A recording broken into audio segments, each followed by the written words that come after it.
semua pasti sebagai orang percaya, orang Kristen terutama, kita berpikir bahwa ketika kita ikut Yesus, maka semua doanya harus dijawab sesuai yang kita mau. Kekristenan bukanlah soal doa kita dijawab atau tidak. Kekristenan bukanlah soal kita melihat mujizat atau tidak.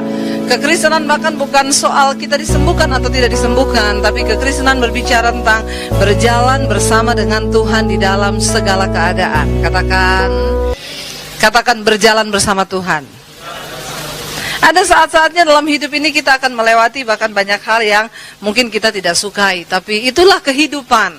Beberapa waktu yang lalu saudara, saya ini baru ngomong sama suami saya gini, kita ini enak ya ikut Tuhan, ya sekarang semuanya sudah tidak ada masalah.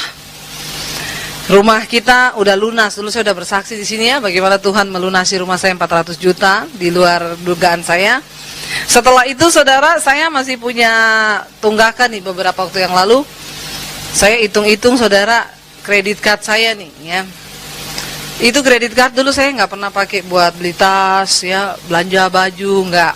Dulu waktu saya nggak bisa bayar rumah 12 juta sebulan, saya sering gesek tunai kredit card itu untuk saya bayar rumah. Karena saya pikir rumah lebih penting lah daripada kredit card.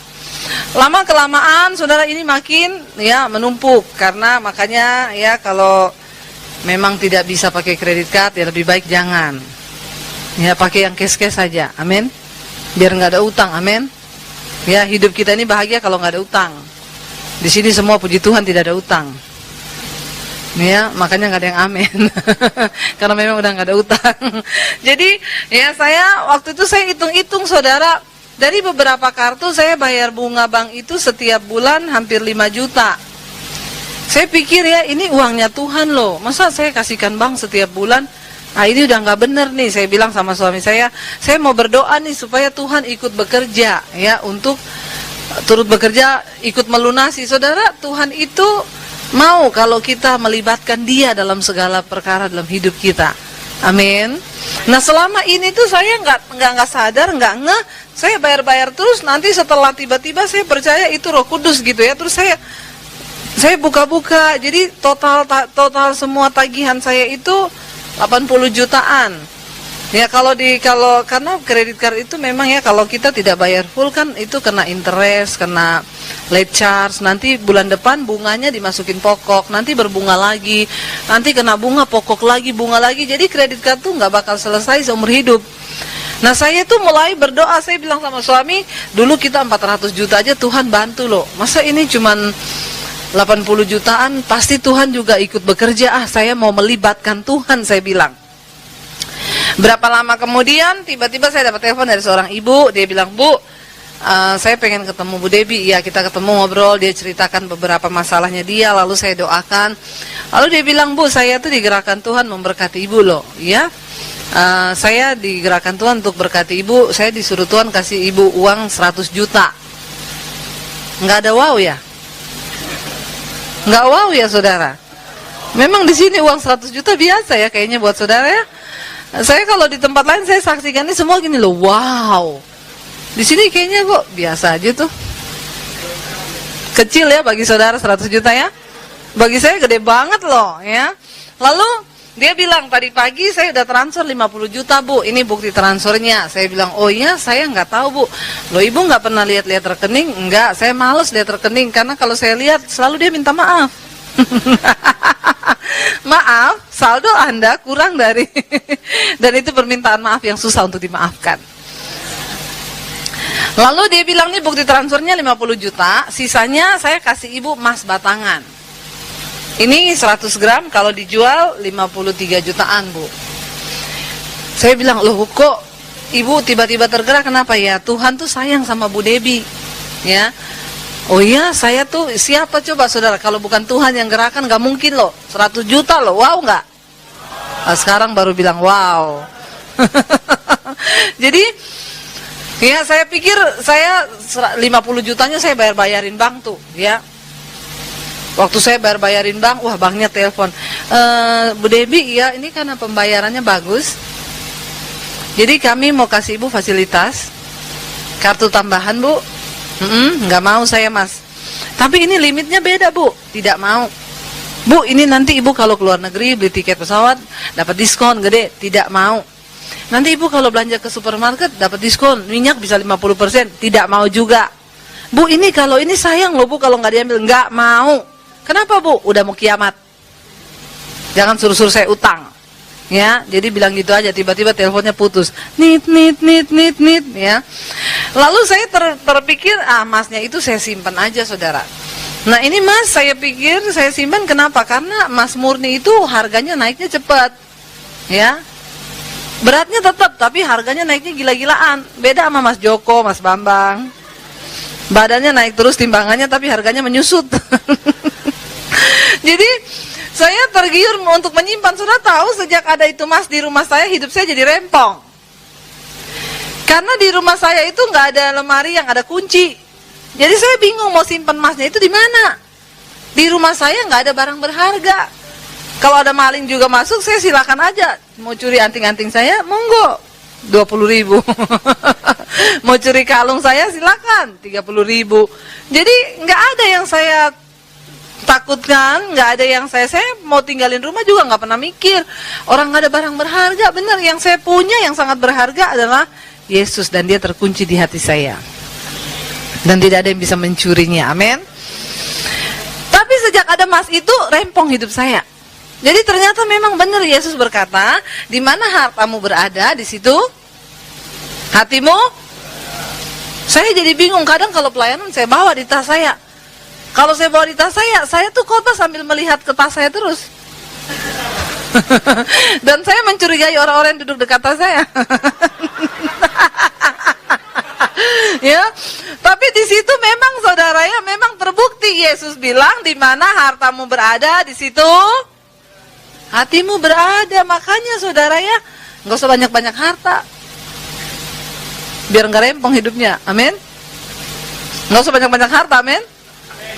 Yang amin ini pasti yang nggak punya harta. Kalau punya harta nggak mungkin amin ya, kenceng begitu. Ya dalam hatinya enak aja, setengah mati saya cari harta gitu ya. Jadi saya pikir mending saya jual. Udah saya selesaikan semua, saya jual. Kredit card udah selesai. Saya bilang sama suami saya gini, enak banget ya hidup kita nih ya, udah nggak ada masalah loh ya, udah rumah lunas, nggak ada dikejar-kejar. Orang itu bahagia kalau nggak ada utang. Memang saudara, kita hidup ya makan telur sama sambal, nggak ada utang, tenang hatinya, amin ya. Jadi nggak usah utang-utang.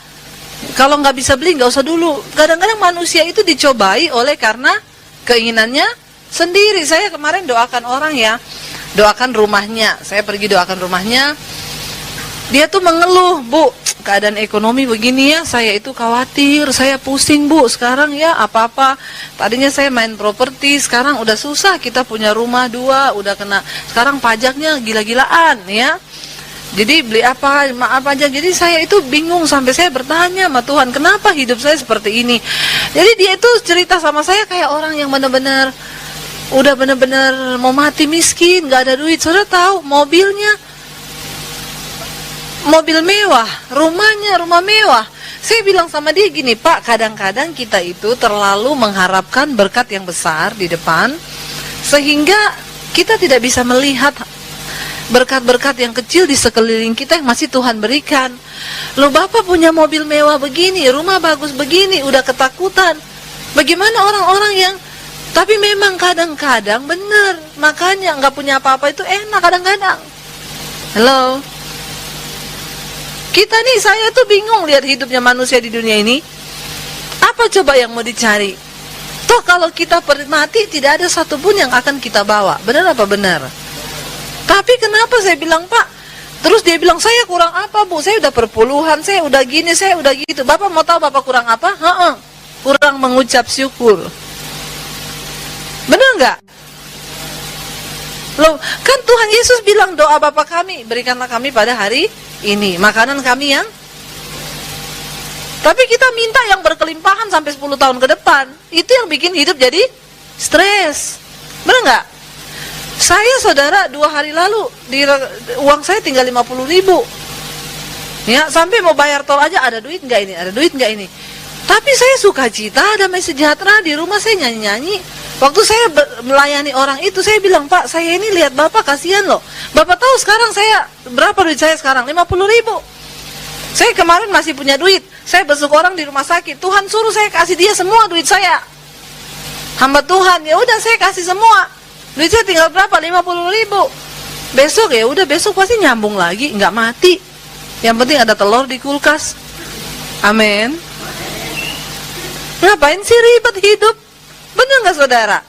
Ya, jadi saya belajar satu hal saudara, waktu uang saya tinggal 50.000, saya pelayanan, ada orang berkatin saya dikasih amplop, isinya berapa? 300.000.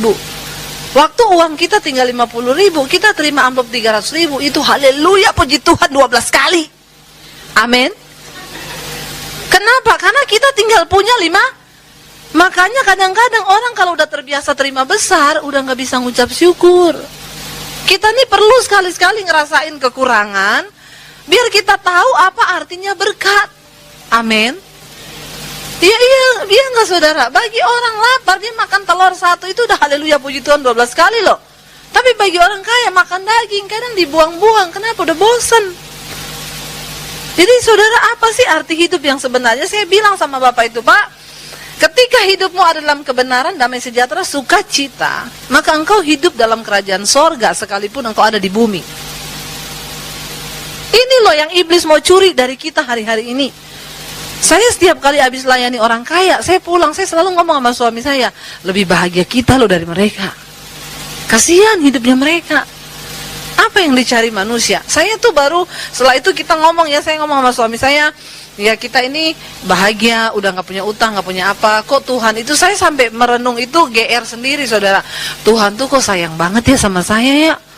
Masa saya minta diselesaikan ini, selesai itu kalau saya merenung, saya ini kok jadi anak emasnya Tuhan banget. Saudara iri kan sama saya? Jujur saja. Saya kalau bersaksi gini, saya pernah bersaksi satu kali satu gereja, ada bapak-bapak datang sama saya, Bu, saya tuh iri loh sama Bu Dewi, kayaknya minta apa dijawab sama Tuhan, minta apa dijawab, kok saya nggak pernah dijawab. Bapak mau tahu rahasianya? Waktu Bapak tinggal punya uang 1 juta, terus Tuhan suruh kasih semua uang itu buat orang lain. Berat nggak buat Bapak? Ya berat banget. Bapak udah pernah lakukan begitu nggak? Ya belum. Saya tidak pernah dengar suara Tuhan. Bukan tidak pernah dengar suara Tuhan, Bapak udah tuli. Karena Tuhan sering kali ngomong, tapi Bapak nggak mau dengar, makanya Roh Kudus udah malas ngomong. Terus dia bilang, Ibu sering gitu. Saya sering banget. Makanya tadi saya saksikan beberapa waktu yang lalu, saya masih punya duit, Tuhan suruh saya berkati di rumah sakit, itu orang sakit. Tanpa pikir panjang saya kasih. Habis itu rekening saya 50.000. Tapi saya bilang sama dia, Bapak tahu saya menabungnya di mana? Sorga, bukan di bumi. Rekening saya di bumi 50.000, di sorga 5M. Hello. Jadi waktu saya butuh 400 juta, saya tinggal minta dong. Tuhan ngomong sama malaikat, ada nggak rekeningnya di sini? Ada Tuhan, saldonya berapa? 5M. Jadi bagaimana? Cairkan nggak ini 400 juta? Cairkan. Tanda tangan malaikat, turun duit saya. Jadi saudara ngerti nggak sekarang rahasianya? Amin. Seringkali kita ini dengar firman tapi nggak berani melakukan. Alkitab berkata orang yang menabur yang pasti akan menuai. Anda nggak pernah nabur pengen nuai, nggak bisa, maling. Ya, jadi itu loh kuncinya, belajar. Saya bilang kan kemarin tuh saldo saya tinggal 50.000. Tadi siang ada ibu-ibu SMS saya, Shalom Bu Debbie, Bu boleh minta nomor rekening? Kenapa Bu? Nggak, saya digerakkan Bu, please banget. Nggak usah Bu, nggak, saya digerakkan Tuhan untuk berkati Ibu Debbie, please banget. Nggak, saya bilang, lama saya tinggal masak ke dapur, dia ternyata WA saya terus, Bu please Bu, nggak, lama banget Bu, saya dari depan ATM, dari tadi nunggu Ibu ngasih loh nomor rekeningnya. Aduh Bu, kenapa sih, ini bos di atas, nanti kalau saya nggak berkati Ibu, saya tanggung jawab dimarahin sama bos di atas. Saldo saya tadi pagi tinggal 43.000. Saya kasih tadi siang. Ya udah Bu, karena saya kasihan Ibu udah depan ATM, Ibu bilang, saya berdiri udah lama dari tadi nungguin Ibu, nggak kasihan ya sama saya berdiri depan ATM dari tadi. Ya udah, nih nomor rekening saya. Tadi siang dia bilang, Bu saya udah transfer ya, itu dari Tuhan, jangan terima kasih sama saya, terima kasih sama Tuhan. Saya lihat di rekening saya, Tadinya saldo 43.000, tadi siang jadi 10.043.000. Halo. Udah deh, jangan melawan saya. Ya. Dan jangan membantah firman Tuhan. Saya sudah mengalami, makanya saya bisa ngomong. Kalau saya nggak mengalami, saya nggak mungkin ngomong. Bener, berapa hari lalu tuh saya tinggal punya uang berapa? 500.000 tuh. Lihat hamba Tuhan sakit ke rumah sakit, istrinya tiba-tiba pusing kena stroke. Tinggal itu yang saya punya loh. Saya rasa itu tidak seberapa 500.000, tapi tinggal itu tok yang saya punya. Sama 50.000 di dompet saya. Tuhan bilang tabur. Haleluya. Tabur. Please Tuhan, tabur. Saya cuma percaya, yes, nabung di kerajaan surga. Yuhui. Kita nggak lagi buang duit, kita lagi nabung. Apa sih arti kita hidup di dunia ini? Ketika engkau terus memikirkan hidupmu sendiri, maka engkau tidak akan pernah mikir, saya masih punya banyak kesaksian ini saudara ya. Tapi nanti saya simpan sedikit-sedikit aja, saya bocorin buat saudara supaya diundang terus.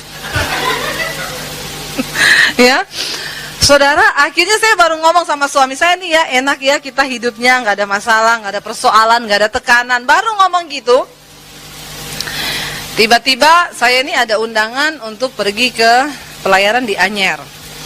Saya bilang sama anak-anak saya, karena pelayanannya nginep, saya ajak anak-anak saya ikut yuk semua. Mau berangkat pagi itu, saya doa saudara di mobil. Jadi kita berlima, anak saya 3, suami 1 sama saya, berlima. Saya bilang kita doa ya, pokoknya mau pergi gini, jangan sampai setan ikut di mobil kita. Saya selalu ingetin anak-anak saya. Kenapa? Kalau setan ikut di mobil kita nanti berantem, ribut, pokoknya damai sejahteranya hilang. Ya, dalam rumah tanggamu kalau udah kebanyakan ribut, berantem tuh banyak setan. Amin. Usir setannya, amin. Suami istri 1 hari 5 menit berpelukan. Bukan bermarahan, bukan marahannya cukup 5 menit, enggak. Sekarang naik level lagi, lebih tinggi. Sehari pelukan minimal 5 menit. Yang suami istri aja bilang amin. Yang belum suami istri berdoa biar dapat istri. Lalu kita berangkat saudara. Saya berdoa mau berangkat itu, saya berdoa, Tuhan kami menyerahkan perjalanan kami, roh maut, kecelakaan aku patahkan, hancurkan di dalam nama Yesus. Di mobil putar puji-pujian. Di mobil saya tidak ada lagu duniawi. Anda mau ngomong saya terlalu ekstrim, terlalu apa, terserah, tapi itu prinsip saya. Saya percaya orang yang ekstrim dengan Tuhan, Tuhan ekstrim juga dengan saudara. Tapi kalau Anda main-main dengan Tuhan, sorry, Anda tidak akan pernah lihat sorga turut bekerja di dalam hidupmu. Jadi di mobil itu puji-pujian, saya nyanyi sambil ikut muji Tuhan, lama-lama ketiduran. Suami saya nyetir, anak saya yang paling kecil tidur di belakang, yang nomor 2 tidur di tengah, yang nomor 1 juga di tengah, saya depan, tidur semuanya. Waktu sampai di exit tol Cilegon Timur, suami saya bangunin saya, dia bilang, "Say, udah mau nyampe nih, bangun, siapin uang tol." Saya ambil uang tol dari tas, saya kasih ke suami saya. Saya cuma dengar suami saya itu lihat kaca spion di sebelah kiri saya. Saya cuma dengar dia ngomong gini, "Tuhan tolong." Saya ini baru mau tanya saudara, maksudnya Tuhan tolong apa? Saya belum sempat nanya, saya merasakan benturan yang keras sekali di mobil kami, lalu mobil kami terlempar dan terbalik di jalan tol, lalu terseret. Coba ditayangkan. Ini bus laju prima, lajunya benar-benar prima. Saudara, kami posisi berhenti mau bayar tol. Ya, posisi berhenti mau bayar tol. Bus ini melaju dengan kencang sekali, lalu ini jalur cuma 2 jalur di sini ya. Dia hantam mobil kami dari sana, lalu terbalik begitu, dia seret sampai di sini, lalu dia masih nabrak lagi di depan sini ada 3 mobil. Bayangkan benturannya, dia hantam mobil saya nih sampai dia hancur begini depannya. Saudara bisa bayangkan mobil kami terlempar seperti itu. Waktu merasakan begitu, ya coba klik yang selanjutnya. Gambar yang berikutnya. Ya, ini depannya, belakangnya mobil saya, lalu lanjut lagi. Ya, sampai di sini aja dulu. Ini mobil saya, saudara, Honda Freed. Ya, jadi dari bengkel, dari asuransi sudah memutuskan TLO, semua bengkel menolak, sudah tidak bisa diperbaiki, hancur 75%. Hancur 75% dan tidak bisa diperbaiki lagi. Saudara ya, cukup sampai di situ dulu aja. Saudara ini ya, waktu mengalami kejadian itu, saya cuman berpikir, tolong balik lagi ke yang bus tadi. Saya tuh, hikmat pertama yang saya dapat waktu mengalami ini, kenapa kita harus selalu hidup di dalam kekudusan dan perkenanan Tuhan? Karena saudara, waktu mengalami begini, waktu merasakan terbalik di mobil seperti itu tuh, dengan kita manusia itu kalau kagetnya tingkat tinggi, itu kesadaran kita udah hilang. Mengalami begini, Anda tidak akan sempat bertobat. Percayalah kepada saya. Kenapa kita harus selalu hidup dalam kekudusan dan dalam perkenanan Tuhan? Karena segala sesuatu bisa terjadi dalam hidup kita tanpa kita undang, tanpa kita minta, tanpa bisa diprediksi sebelumnya. Saudara bisa bayangkan, kami aman-aman saja loh, berada di posisi yang benar, tidak ambil bahu jalan, berhenti lagi antri mau bayar tol. Tiba-tiba mobil ini tanpa rem menghajar mobil saya seperti itu. Waktu ngalami begini itu udah, saya pokoknya cuma tutup mata. Bahkan saya nggak tahu nanti kalau saya buka mata, saya masih lihat aspal atau sudah pindah ke padang yang berumput hijau. Kenapa? Karena kematian itu berjarak hanya beberapa detik dari hidup kita. Itu hikmat yang pertama yang saya dapat. Ya, saudara lihat, kita tanpa tahu apa-apa loh. Mau doa. Waktu mobil saya terbalik, tidak ada yang mau nolong saya. Jadi saya posisi di bawah, suami saya di atas, dia buka pintu, dia tahan sama tangannya, saya angkat anak-anak. Saudara tahu anak saya yang tidur di belakang melintang lagi tidur nyenyak. Waktu kejadian itu tiba-tiba dia udah pindah di depan saya. Saya tidak tahu bagaimana ceritanya, tapi saya percaya Alkitab berkata, malaikat Tuhan berkemah di sekeliling orang yang takut akan Tuhan, itu benar sekali. Amin. Saudara, saya buka pintu kaca, suami saya buka pintu, saya teriak, tolong. Itu nggak ada orang yang mau nolongin kami, karena ada asap keluar dari mobil saya, dari depan. Ya, itu airbagnya keluar semua. Saudara, saya tidak bisa, kalau mau dibayangkan lagi, saya tidak percaya. Saudara tahu, mengalami kayak begini, mobil hancur 75%, tapi tidak ada satu luka jahitan pun di tubuh kami satu keluarga. Nggak wow ya? Tepuk tangan dong buat Tuhan. Itu saya percaya banget perlindungan Tuhan. Saudara tahu, waktu mobil itu terbalik begitu ya, akhirnya orang lihat anak saya, angkat anak saya yang paling kecil di atas, orang tuh yang, masih hidup orangnya, anaknya, tolong, ada anak kecil. Akhirnya baru orang mau datang nolong, ya saya keluarin berlima, tidak ada. Saudara, anak saya itu kami tidur di atas kaca pecah loh. Dan kalau saya mikir secara logika, ini kan mobil kami, ini kenapa dia sampai terlempar begitu? Saudara, waktu terpental begitu ke tanah, itu kan betapa tekanannya itu kencang sekali. Itu tuh bisa kaca masuk di kepala atau apalah, tapi saya udah nggak bisa membayangkan lagi. Saya cuma bisa bilang itu Tuhan. Akhirnya saya waktu dibawa ke rumah sakit dari pihak Jasa Raharja, kami itu prosedurnya memang walaupun nggak ada luka tetap harus diperiksa. Kami dibawa ke rumah sakit. Suami saya tunggu di tempat kejadian perkara. Dia bilang, waktu saya nyelamatin barang-barang yang bisa diselamatin, kamu tahu nggak? Itu mobil di tape mobil saya masih berbunyi. Saudara tahu lagunya apa? Pas waktu dia mengangkutin barang dengan jantung yang berdebar kencang, dia dengar pujiannya berbunyi dari mobil saya. Ku bersyukur selalu sebab Engkau yang mengasihiku. Jadi secara manusia, saya waktu itu tidak bisa terima dengan kejadian ini. Saya bilang sama Tuhan, mobil orang yang lebih berdosa dari kita banyak di situ. Benar nggak saudara? Kenapa Tuhan harus kita yang berdoa? Kita kenapa yang kena? Yang tidak berdoa di situ orang berdosa, mungkin yang lagi selingkuh banyak tuh mobilnya di situ. Kenapa bukan mereka yang ditabrak? Karena kita nih punya prinsip, kalau kita ikut Tuhan, maka semua yang enak yang terjadi.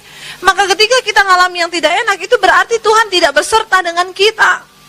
Jadi saya marah sama Tuhan, lagu aja masih mengalun, orang tuh dengar semua puji-pujiannya kencang dari mobil saya, tape-nya nggak mati, nggak bisa mati. Kecuali lagunya cabe-cabean, mungkin wajar ya saudara. Kenapa ketabrak ya, lagunya aja begitu, cabe-cabean, atau abang ini lihat-lihat bodiku yang seksi. Mungkin wajar gitu ya. Ini saudara bisa bayangkan, itu lagu puji-pujian mengalun. Tuhan, saya berdoa mau berangkat, roh maut, roh kecelakaan aku patahkan dalam nama Yesus. Kurang apa coba? Sampai di rumah sakit, saya cuma dengar suster-susternya ngomong sama dokter gini, itu keluarga itu luar biasa loh, mobilnya hancur loh. Di mana kecelakaannya? Saya dengar, ya biasa, di tempat biasa. Saya tanya sama susternya, sus, memang di situ sering ya? Sering banget bu, 2 hari lalu mati 2 orang di situ, suami istri. Mobilnya nggak rusak, nggak sehancur mobil itu, karena mereka kan diliatin foto ya sama petugas DLAJR yang datang antar kita. Itu tidak separah mobil ibu, mati suami istri. 2 bulan lalu 7 orang mati di situ. Tempat itu benar-benar sering banget terjadi kecelakaan maut. Saudara, kita ini tidak pernah tahu ya, di tempat-tempat tertentu kadang-kadang orang bangun jalan, bangun jembatan, mereka itu kadang gali tanah, dipotongin sapi, kepalanya ditanam, lalu panggil dukun, lalu baca-baca, di situ undang setan. Nah, biasanya tempat-tempat seperti itu tuh ada kutuk.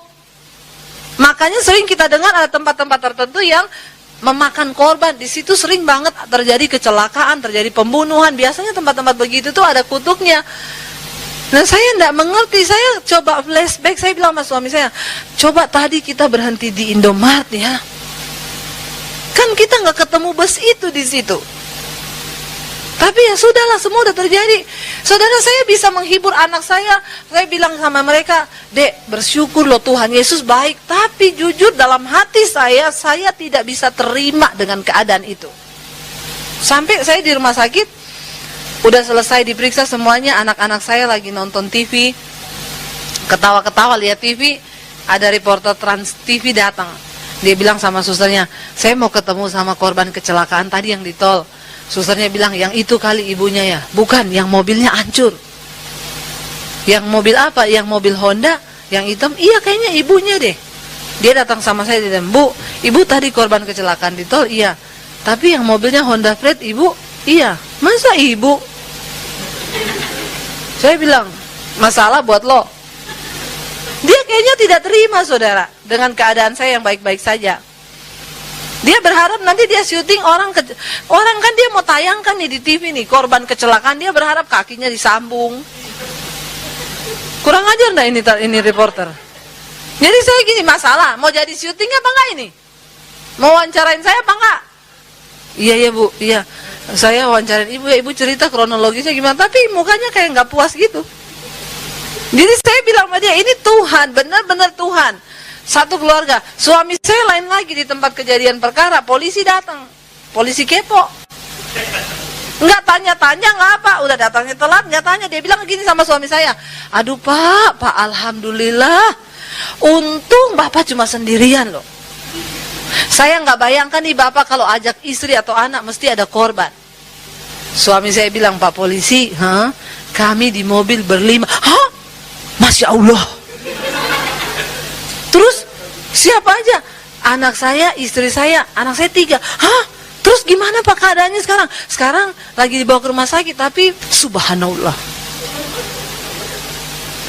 Kata polisinya gini, ini namanya mukjizat. Mukjizat. Ya, ini mukjizat loh Pak. Masya Allah. Suami saya bilang, iya Pak, ini semua karena Tuhan. Pak, kalau yang begini, kata polisinya, saya tidak bisa ngomong. Saudara bisa bayangkan tuh hancurnya belakangnya saudara. Itu anak saya tidur di situ loh. Ya, dia bilang ini tuh mujizat Pak. Saya nggak bisa ngomong lagi kalau kayak begini. Akhirnya teman saya datang dari Jakarta bawa mobil gede mau jemput kita pulang. Dia datang ke rumah sakit saudara, dia bilang, dia kan lihat foto kita ya, suami saya kirim fotonya tabrakan. Mereka datang langsung ke Anyer, datang ke rumah sakit. Dia tuh di jalan, dia bilang, saya di jalan itu kita nggak omongan Bu, karena kita ini membayangkan, aduh Bu Devi itu bagaimana, anaknya bagaimana. Dia datang sampai di rumah sakit, suami saya bilang, itu kayaknya, saya ke depan lobi rumah sakit, kita satu keluarga, manggilin dia, Pak, wih, wih. Dia tuh datang saudara ke lobi rumah sakit, nyetir sampai gini. Melongo, saya bilang, Pak kenapa? Katanya tabrakan. Iya, nggak apa-apa? Enggak, haleluya ya.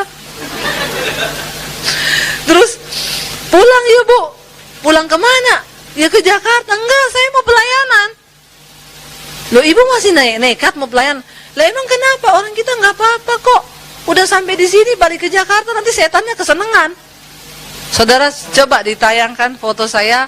Ini sebelum kecelakaan sama sesudah kita kecelakaan, kita satu keluarga foto nih pelayanan. Tepuk tangan dong buat Tuhan Yesus. Tidak ada satu luka pun di tubuh kami ya. Lihat saudara, anak saya semuanya sehat wa'alfiat. Tapi pulang dari situ baru terasa tuh, kembali merenung lagi, Tuhan salah apa? Apalagi dapat SMS gini, Bu Debbie introspeksi diri. Haleluya. Dalam hati saya ya, jangankan tunggu mobil hancur begitu introspeksi diri. Saya ini kalau berantem sama suami malam, saya nggak berani tidur sebelum berdamai. Kenapa? Saya takut tidur marah-marah. Orang kalau tidur marah-marah mimpinya ketemu setan. Ketemu kuntilanak, dicekik mati. Masuk mana coba? Hello. Loh bener, banyak orang lagi tidur mati, mimpi dicekik genderuwo. Makanya jangan mau tidur dalam dosa.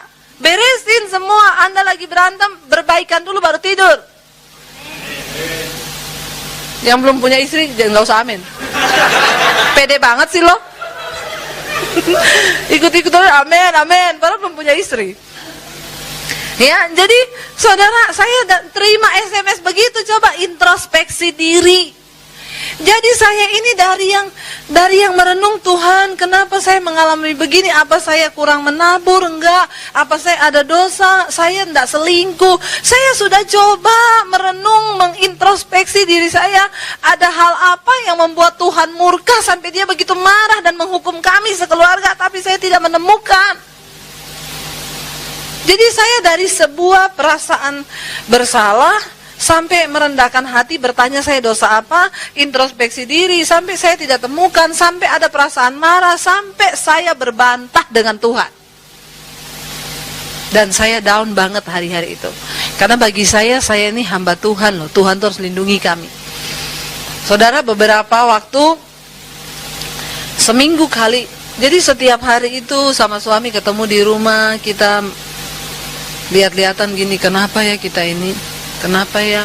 Kenapa ya? Satu kali, satu sore saya lagi merenung, tiba-tiba Roh Kudus bilang di hati saya, belajar dari kisah hidupnya Ayub. Saya bilang gini, saya udah tahu Ayub itu orang saleh, nggak ada dosa. Dia tapi mengalami diuji sama Tuhan. Saya udah tahu. Tiba-tiba Roh Kudus tanya sama saya begini di hati, kamu tahu nggak dosa terbesarnya Ayub itu apa? Saya bilang, ya Ayub nggak ada dosa. Ayub terbukti dia tidak bersalah, dia saleh.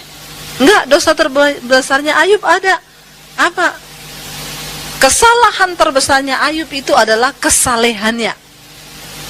Bingung nggak saudara? Bagaimana mungkin kesalehan berubah menjadi kesalahan? Saya jadi penasaran, saya baca tuh kitab Ayub. Saya baca ulang, padahal saya udah sering khotbahin kitab Ayub. Saya baca ulang, saya baca ulang. Jadi di situ tuh Ayub sempat bertanya sama Tuhan, Tuhan, Ayub protes sama Tuhan. Dia mengungkit semua kesalehannya di hadapan Tuhan. Dia bilang, saya nggak pernah nipu orang. Saya itu membayar korban. Saya membakar korban, mempersembahkan uang, mempersembahkan harta. Saya tidak pernah telat membayar upah buruh saya, gaji karyawannya dia nggak pernah telat bayar, dia ungkit itu di hadapan Tuhan. Saya tidak pernah terlambat memberi makan ternak saya tidak menginginkan perawan darah. Saya tidak menginginkan semua dosa. Saya melakukan adil, saleh, jujur hidup saya di hadapan Tuhan. Tapi kenapa Tuhan bikin seperti ini dalam hidup saya? Saudara, kesalehan Ayub berubah menjadi sebuah kesombongan di hadapan Tuhan. Dan ketika Ayub mengalami persoalan, dia mengungkit semua kebaikannya di hadapan Tuhan. Dan dia berpikir ketika dia melakukan semua kesalehannya, maka Tuhan bertanggung jawab untuk melakukan semua dalam hidupnya Ayub sesuai yang Ayub mau, bukan yang Tuhan mau. Terkadang kita pun seperti itu. Ketika kita udah bayar perpuluhan, lalu kita berpikir Tuhan harus memberkati usaha kita. Lalu kalau kita tidak diberkati, kita mengalami kerugian. Lalu kita mulai protes sama Tuhan. Saya bingung ya manusia ya, kalau untung terus dia nggak bertanya gini loh, Tuhan, saya kok untung terus, kenapa ya? Saya nggak terima loh Tuhan, saya untung terus. Harusnya orang lain juga untung loh, jangan saya terus. Nggak ada kan manusia begitu? Untung terus seneng, begitu satu kali nggak untung, marah-marah. Kenapa proyek saya ini gagal? Kenapa nih kerjaan saya gini? Kenapa saya ditipu orang? Kenapa? Ya sekali-sekali dong sial. Amin. Nggak ada yang mau amin. Hello. Supaya kita ini belajar, ya. Alkitab di kitab Pengkhotbah bilang apa? Ketika engkau mengalami nasib mujur, bergembiralah. Tetapi ketika engkau mengalami nasib malang, ingatlah bahwa hari malang itu pun dijadikan oleh Allah. Supaya manusia tidak bisa mengetahui apa yang akan terjadi dengan masa depannya. Dan karena kalau kita tidak tahu apa yang akan terjadi dengan masa depan kita, sudah seharusnya kita hidup bergantung dengan Tuhan. Amin.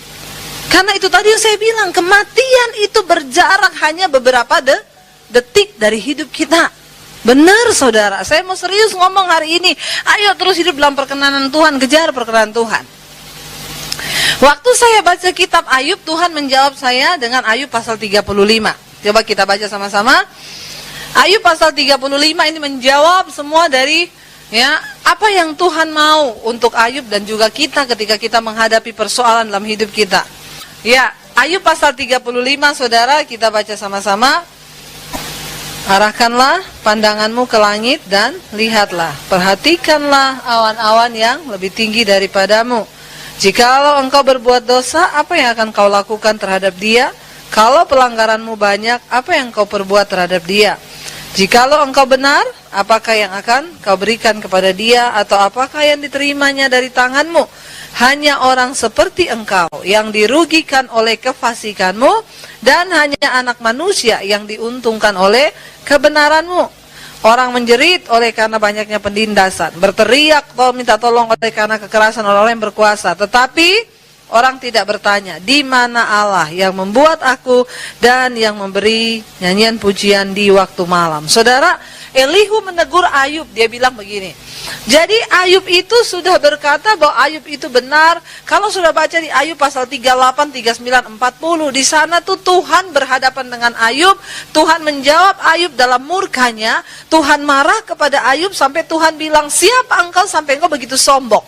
Siapa engkau sehingga engkau berkata bahwa pengadilanku itu tidak adil? Tuhan berkata kepada Ayub, siapa engkau Ayub ketika aku menciptakan langit, ketika aku meletakkan dasar bumi, emangnya kamu udah ada di sana?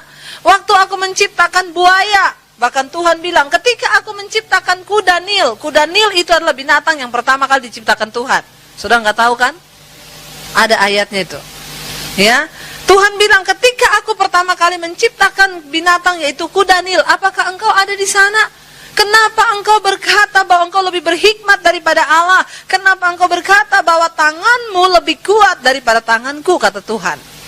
Di dalam kesombongannya Ayub marah kepada Tuhan.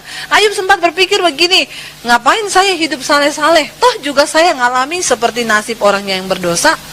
Jadi daripada saya hidup saleh, mending saya juga hidup berdosa aja. Lalu saudara Elihu menegur Ayub, dia berkata begini ayat 3. Kalau engkau bertanya, apakah gunanya bagiku, apakah kelebihanku bila aku berbuat dosa, akulah akan memberi jawab kepadamu. Ya, lalu dia bilang ayat 6. Jikalau engkau berbuat dosa, apa yang akan kau lakukan terhadap dia, yaitu Tuhan? Kalau pelanggaranmu banyak, apa yang akan kau buat terhadap dia? Dengan kata lain Elihu berkata begini, Ayub, Kalau engkau memilih untuk hidup di dalam dosa, sorry, Tuhan tidak pernah rugi dengan perbuatan dosamu. Emang kalau engkau berdosa, engkau pikir Tuhan rugi? Apa yang bisa engkau perbuat terhadap Tuhan kalau engkau hidup dalam dosa? Kadang-kadang manusia itu sok ya saudara. Kita kadang-kadang berpikir, ya udah saya mending berdosa. Emang Tuhan butuh? Tuhan tuh nggak butuh. Tidak ada satupun perbuatan dosa kita yang akan merugikan Tuhan. Dia tidak pernah rugi oleh perbuatan dosa kita. Kenapa? Dia adalah Allah dan dia tetap Allah sampai selama-lamanya. Jadi jangan GR. Sebaliknya saudara, Elihu bilang sama Ayub, sebaliknya jika engkau hidup benar, engkau berbuat kebaikan, apa yang akan kau lakukan terhadap Tuhan? Apa yang Tuhan terima dari tanganmu? Kebaikan kita tidak pernah menguntungkan Tuhan, dia tetap Tuhan. Tidak ada dampak apa-apa, segala kebaikan dan kejahatan kita tidak akan pernah merugikan dan menguntungkan Tuhan. Kalau engkau bayar perpuluhan, bukan Tuhan yang untung, hello. Kenapa kita harus bayar perpuluhan?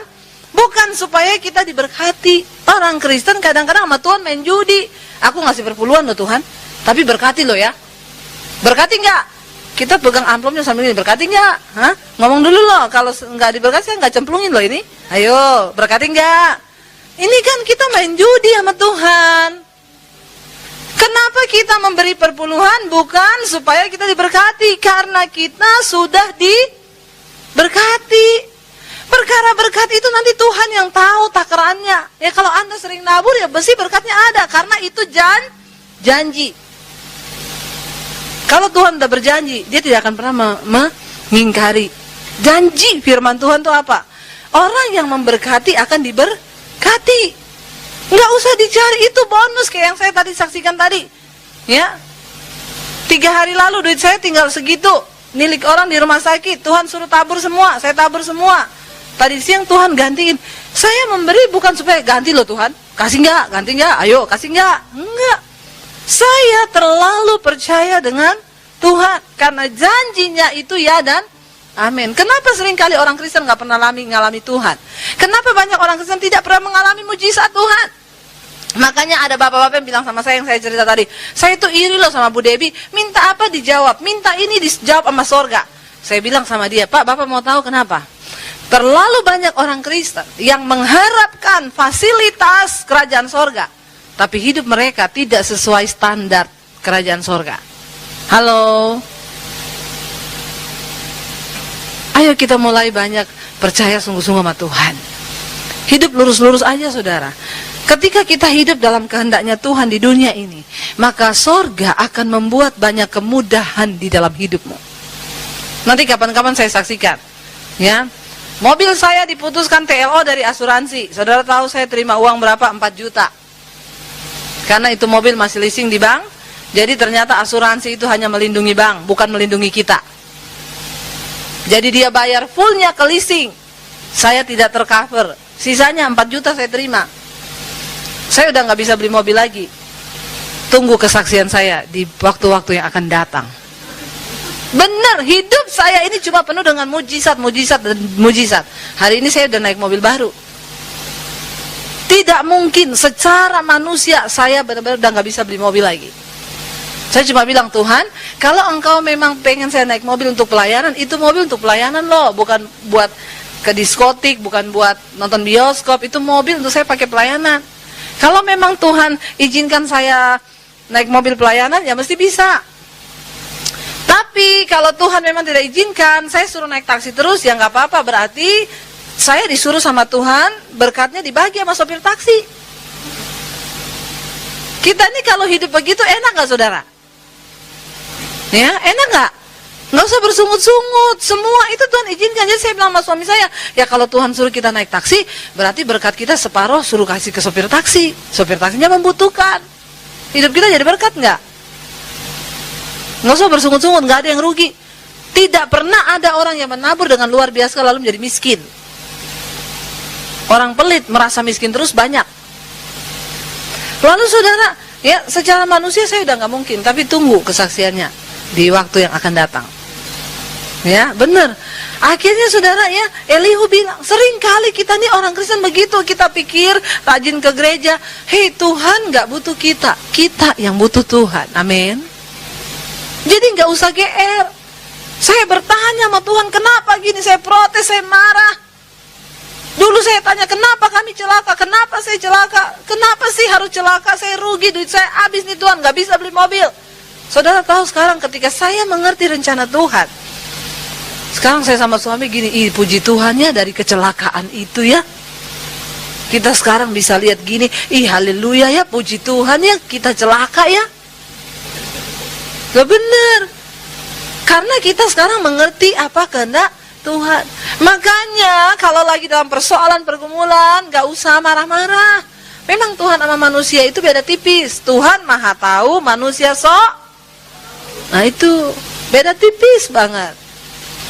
Ya, jadi itulah setelah kita mengerti, oh iya, Tuhan bilang gini, Elihu bicara kepada Ayub, sebaliknya Ayub, kalau engkau berbuat benar, Ayub mengungkit kesalehannya, itu pun yang saya alami.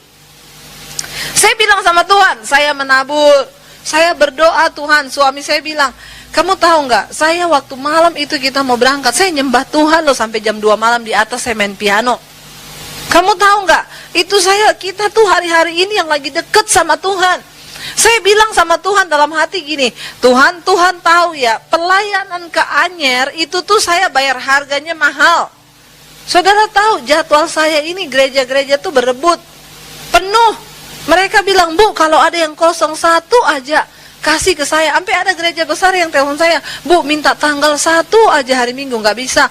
Ibu ada pelayanan kemana? Tanggal ini, nggak bisa. Tanggal ini saya ke Anyer, Bu, ganti aja Bu, kasih ke gereja saya Bu. Secara manusia kalau saya ini cuma mau cari duit, ya saya pilih pelayanan di Jakarta. Kenapa? Di Anyer itu amplopnya sedikit. Bener, nggak dapat apa-apa. Saya bayar tolnya mahal, bensinnya mahal, amplopnya dikit. Kalau dibandingkan sama saya khotbah di gereja di Jakarta yang gede, 1 hari Minggu itu saya bisa dapat lebih banyak. Tapi kenapa saya memilih untuk tetap pergi ke Anyer Tuhan? Karena saya pengen buktiin sama Tuhan, saya melayani gak cari duit. Saya mau benar-benar tulus mengasihi Tuhan. Itu salah satu cara saya untuk melindungi diri saya, tetap menjaga motivasi saya. Saya mengungkit semua kebaikan saya, seperti apa yang Ayub alami. Kita berpikir kebaikan kita itu menguntungkan Tuhan. Nggak ada apa-apanya apa yang kita buat. Karena Alkitab berkata, kebaikan manusia itu di hadapan Tuhan seperti kain kotor. Nggak ada yang baik dari kita. Apa intinya malam hari ini yang Tuhan mau sampaikan? Elihu berkata kepada Ayub begini, ayat yang ke-9.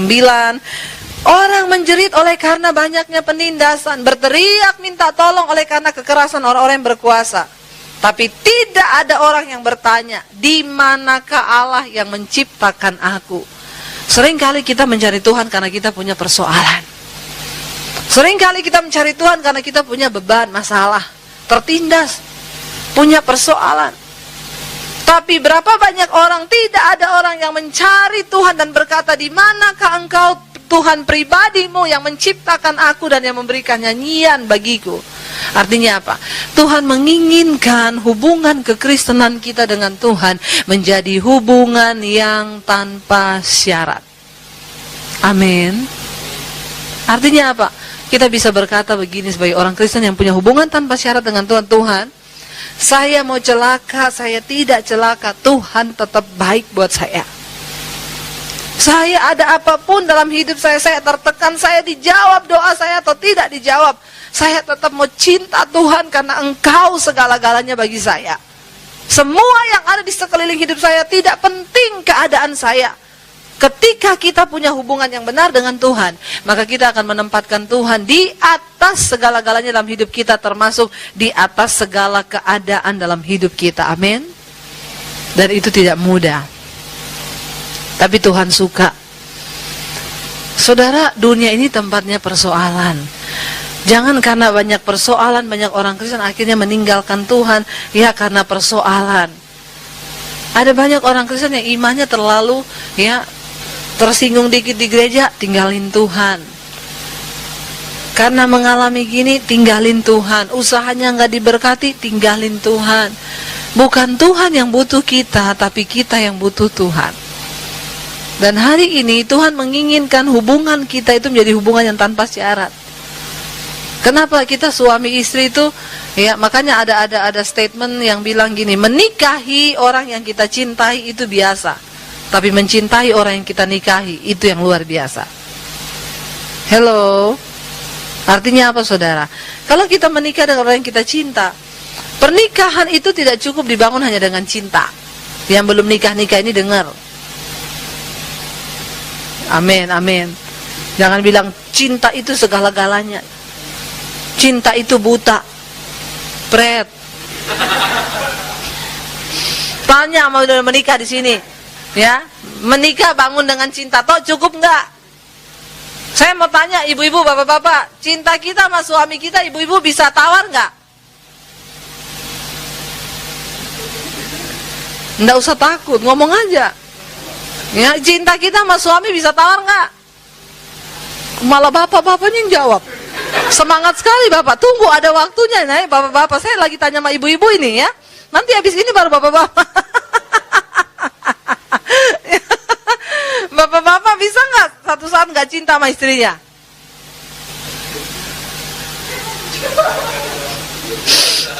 Udah takut jawab. Ya bapak-bapak bisa nggak kita nggak cinta sama istri kita? Yang belum menikah nggak usah jawab. Lu sekarang berdoa dulu cari jodoh. Di bawah 30 jodoh di tangan Tuhan, di atas 30 Tuhan lepas tangan loh.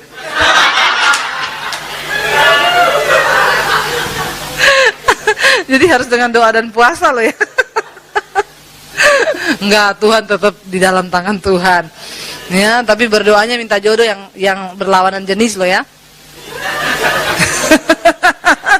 Karena sekarang banyak loh yang menakutkan. Ih, cucok deh ya.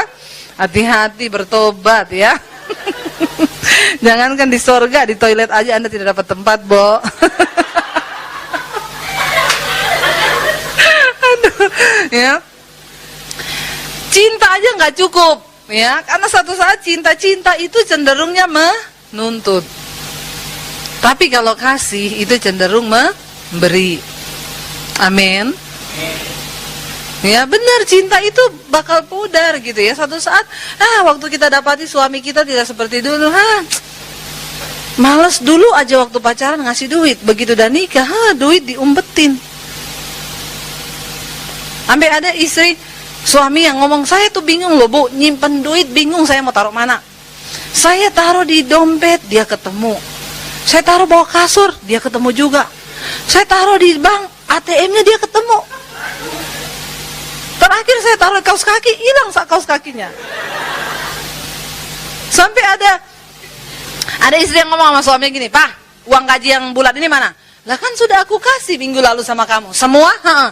Terus uang yang di dalam amplop putih, diracin buku, di buku yang ke-10, di laci paling bawah, itu uang apa? Suaminya kaget, dia bilang uang sial. Kok bisa uang sial? Sial, udah diumpetin, lu temuin juga, sial banget tuh duit. Dalam rumah tangga kita jangan ada uang sial, amin.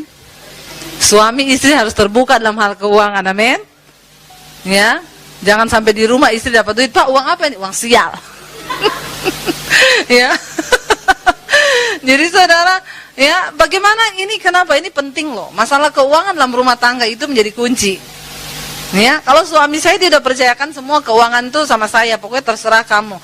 Kamu mau memberkati, kamu mau apa, urus deh. Aku percaya kamu tuh imannya benar-benar sama Tuhan tuh saya sudah terbukti, ya. Karena jangan tanya saya, kata suami saya. Karena kalau tanya saya, memang laki-laki itu cenderung selalu pakai logika. Ya, selalu ya, anak mau sekolah masih 10 tahun udah dipikir dari sekarang.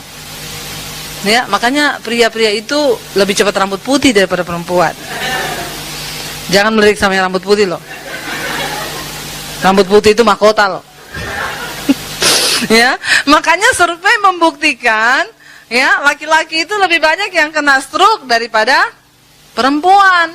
Kenapa? Karena faktanya ukuran otak laki-laki lebih kecil daripada ukuran otak perempuan, tapi memorinya full 99% terisi.